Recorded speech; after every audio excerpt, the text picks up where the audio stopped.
Welcome to right news. Steel కార్మికుల జోలికి వస్తే సహించేది లేదు, ఎంతటి ఉద్యమానికైనా సిద్ధం అవుతానని పోరాట కమిటీ సభ్యులు హెచ్చరించారు. Visakha steel plant admin building వద్ద పోరాట కమిటీ సభ్యులు కేంద్ర రాష్ట్ర ప్రభుత్వాలకు వ్యతిరేకంగా నినాదాలు చేపట్టారు. ఈ సందర్భంగా పోరాట కమిటీ సభ్యులు మాట్లాడుతూ స్టీల్ ప్లాంట్లో పనిచేస్తున్న కాంట్రాక్ట్ కార్మికులను 4,000 మందిని తొలగించడానికి తీవ్రంగా వ్యతిరేకిస్తున్నాం అని అన్నారు. ప్లాంట్ను రక్షిస్తాం, నిర్వాసితులకు ఉద్యోగ భద్రత కల్పిస్తామన్న రాష్ట్ర ప్రభుత్వం ఏం చేస్తుందని ప్రశ్నించారు. సెయిల్లో విలీనం చేస్తామంటున్న కేంద్ర రాష్ట్ర ప్రభుత్వాలు కాంట్రాక్ట్ కార్మికులను ఎందుకు తొలగిస్తూ ఆదేశాలు ఇచ్చిందని ప్రశ్నించారు. 3.5 ఏళ్లుగా స్టీల్ ప్లాంట్ను కావాలనే నష్టాల్లోకి నెడుతున్నారని, స్టీల్ ప్లాంట్ యాజమాన్యం అన్ని విభాగాలను మూసివేస్తుంది, ఒక బ్లాస్ట్ ఫర్నిష్ను మాత్రమే నడుపుతుందని అన్నారు. 21,000 టన్నుల ఉత్పత్తి చేయాల్సి ఉండగా నేడు 4,500 టన్నుల ఉత్పత్తికి తగ్గించారు పోరాట కమిటీ సభ్యులు అని తెలిపారు. అనేక మంది త్యాగాలు, రక్తం చిందించిన తర్వాత వచ్చినటువంటి ఫ్యాక్టరీని ఇవాళ కేంద్రంలో ఉంటే బీజేపీ ప్రభుత్వం 8 లక్షల కోట్ల రూపాయల ఆస్తుల్ని కారు చౌకగా అమ్మి ఇక్కడ 17,000 మంది కాంట్రాక్ట్ లేబరు, పెర్మనెంట్ ఎంప్లాయీస్, సుమారు ఆఫీసర్స్ కలిపేసి 18,000 మంది మొత్తం వీళ్ళందరినీ కూడా ఈదుల్లో పెట్టి ఉద్యోగాలను తొలగించి అనేక దుర్మార్గమైన చర్యలు అనమాట.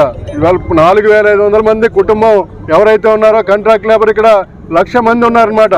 భార్య పిల్లల్ని ఈదుల్లోకి నెట్టి ఇవాళ ఆకలితో చంపాలని చెప్పేసి దేశంలో ఎక్కడా కూడా బ్రిటిష్ వాళ్ళు కూడా చేయలేదన్నమాట. పారిశ్రామిక చట్టాలు ఉన్నాయి, ట్రేడ్ యూనియన్ చట్టాలు ఉన్నాయి, కార్మికులతో చర్చించాలి, నష్టాలు లాభాలు, ప్లాంట్ అభివృద్ధికి ఇవాళ కాంట్రాక్ట్ కార్మికులు 4 లక్షల కోట్ల రూపాయల ఆస్తిని పెంచారు. ఉత్పత్తి ఇవాళ 3 మిలియన్ టన్నుల్ని మొత్తం 7.3 మిలియన్ టన్స్కి తీసుకొచ్చారంటే వాళ్ళ భాగస్వామ్యం ఉంది. దేశంలో సంపద ఉందంటే ఆ సంపదలోనే 30 కోట్ల రూపాయల పైచిలుక విశాఖపట్నం స్టీల్ ప్లాంట్ కాంట్రాక్ట్ లేబరే చెల్లించారనమాట. ఇటువంటి దుర్మార్గమైన చర్య కేంద్ర ప్రభుత్వం విరమించుకోవాలి. ఇవాళ రాష్ట్ర ప్రభుత్వం మారిన తర్వాత ఒక పక్కన ప్రకటనలు చేస్తుంటే ఇవాళ కేంద్రం నుంచి ఢిల్లీ నుంచి వచ్చిన అధికారులు ముఖ్యంగా Visakhapatnam steel plant director personal 2 నెలలు కిందట రాజీనామా చేశాడు. రాజీనామా చేసినోడు జీతం ఇస్తున్నారు అనమాట. ఈ స్టీల్ ప్లాంట్ తగలెట్టినోడికి సెలవు ఇచ్చి జీతం ఇస్తున్నారు. ఇది ఎక్కడండి ప్రభుత్వం, కేంద్ర ప్రభుత్వం ఎక్కడుంది? దేశంలోని సిబిఐ కానీ వీళ్ళందరూ వీళ్ళ మీద చర్య తీసుకొని మొత్తం ఇక్కడ ఉన్న డైరెక్టర్ పర్సనల్ని ఇమీడియట్గా పంపించాలని చెప్పేసి మేము డిమాండ్ చేస్తున్నాం. సెయిల్లో విలీనం చేయండి. ఈవేళ ప్లాంట్ ప్రకారం స్టీల్ ప్లాంట్లో 7.3 మిలియన్ టన్స్ సంబంధించి man power central government of India planning commission approval చేసినటువంటి మ్యాన్ పవర్ అనమాట. 1,900 మంది పర్మనెంట్ ఎంప్లాయీస్, అలాగే ఎక్స్పెన్షన్కి ఇచ్చినటువంటి ఏదైతే కాంట్రాక్ట్ వర్కర్స్ ఉన్నారో వీళ్ళంతా ఎక్స్పెన్షన్ కోసం ఇచ్చారనమాట. 7.3 మిలియన్ టన్స్ నువ్వు తీస్తానని చెప్తుంది, ఇవాళ పబ్లిక్ సెక్టర్లో ఉంచుతామని చెప్పేసి ఈ రకమైనటువంటి చర్య కార్మికులను ఇంటికి నెట్టితే కుదరదు. ఇవాళ గతంలో ఏ పోరాటం అయితే జరిగిందో అదే పోరాటానికి నిర్వాసితులు అలాగే సంఘాలు అన్నీ కూడాను ప్రజలందరూ కూడా, తెలుగు ప్రజలందరూ కూడా రోడ్లెక్కి పోరాడతాం.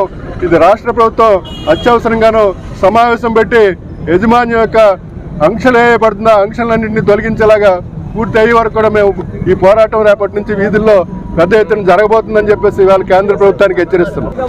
1340 రోజుల నుంచి ఇక్కడ ఉద్యమం నడుస్తూ ఉంది.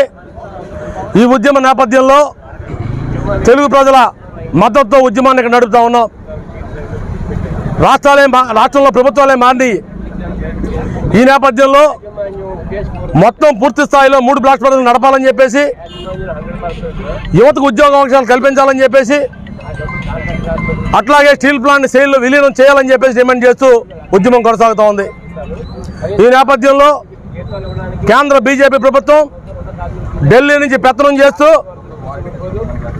తన నచ్చిన పద్ధతిలో 7,500 మందికి హౌస్ రెంట్ అలవెన్స్ ఖాళీ చేస్తూ ఇవ్వని చెప్పేసి సర్క్యులర్ జారీ చేసింది. ఇప్పటికే ప్లాంట్లో అట్టుడుగుతూ ఉంది. నేను అర్ధమంతరంగా 4,000 మంది కాంట్రాక్ట్ కార్మికుల్ని ఉద్యోగాలు పెరుగుతూ కాంట్రాక్టర్కి కానీ 30 ఏళ్ళ నుంచి పనిచేసిన వర్కర్కి కానీ ఎవరికి ఏమి చెప్పకుండా లిస్టులు తయారు చేసి రాత్రి 10 గంటల దాకా బయోమెట్రిక్ ఉన్నటువంటి పేర్లు డిలీట్ చేసి మీరు బయటికి పండి అంటా ఉన్నారు. ఇది స్వతంత్ర భారతదేశమా లేక బ్రిటిష్ పాలన? బ్రిటిష్ పాలనలో కూడా ఇంత దుర్మార్గంగా వ్యవహరించారని చెప్పి ఎప్పుడు అనుకోవడం లేదు. అటువంటి పరిస్థితులు ఎందుకు వస్తూ ఉన్నాయి? ఢిల్లీ నుంచి వచ్చి సెక్రటరీ గారు ప్లాన్ నడపాలనుకుంటా ఉన్నాడా? రాష్ట్రం ఉంది, రాష్ట్ర ప్రభుత్వం ఉంది. కాబట్టి మీ గోండాగిరి ఇక్కడ చెల్లదని చెప్పేసి హెచ్చరిక చేస్తూ ఉన్నాం. రాష్ట్ర ప్రభుత్వం ఇప్పటికి ఇన్వాల్వ్ అయింది అని తెలిసింది. రాష్ట్ర ప్రభుత్వ పెద్దల నుంచి కూడా యాజమాన్య తాకీదులు వచ్చినాయి. ఎవరి జోలికి వెళ్ళొద్దని చెప్పేసి. జోలికి వెళ్ళడమే కాదు, వారం రోజుల్లో మళ్ళీ చూస్తాం, నెల రోజుల్లో చూస్తాం కాదు. ఇక్కడ విశాఖపట్నం స్టీల్ ప్లాంట్లో గతంలో 40,000 మంది పనిచేసేవారు కాంట్రాక్ట్ కార్మికులు, పర్మనెంట్ ఉద్యోగులు. ఇప్పుడు కేవలం 26,000 మంది ఉన్నారు. ఉద్యోగాలు తీయడం అంటే ముయ్యడమే తప్ప ఇంకోటి కాదని చెప్పి తెలియజేస్తా ఉన్నాం. ఉద్యోగాలు నగరన్నరకి సేల్కి తరివేయడం అంటే ఇది ముయ్యడం తప్ప ఇంకోటి కాదు. కాబట్టి మీ శక్తియుక్తులన్నీ కూడా 3 ప్లాట్ఫామ్లు నడపడం మీద పెట్టండి. యువతకి వేలాది ఉద్యోగాలు ఖాళీగా ఉన్నాయని పార్లమెంట్లో మీరే చెప్పారు. యువతకు ఉద్యోగ అవకాశాలు ఇవ్వండి. తద్వారా గవర్నమెంట్కి, రాష్ట్ర కేంద్ర ప్రభుత్వాలకి వేల కోట్ల రూపాయలు ట్యాక్సులు కట్టడానికి మేము సిద్ధంగా ఉన్నామని తెలియజేస్తూ ఈ సర్కులర్ని కూడా విత్డ్రా చేసుకోకపోతే పరిణామాలు తీవ్రంగా ఉండని చెప్పి హెచ్చరిక చేస్తా ఉన్నాం.